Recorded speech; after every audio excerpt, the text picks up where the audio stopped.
بسم اللہ الرحمن الرحیم۔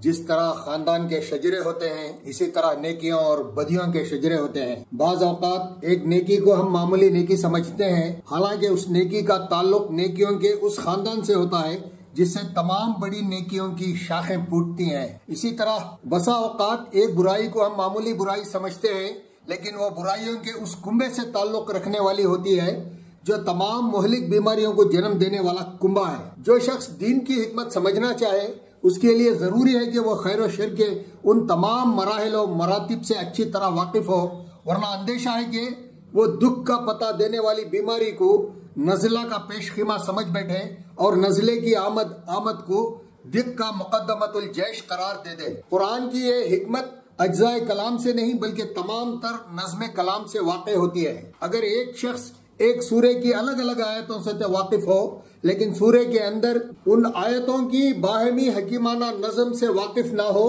تو اس حکمت سے وہ کبھی آشنا نہیں ہو سکتا۔ تدبر قرآن، مولانا امین احسن اصلاحی رحمۃ اللہ علیہ۔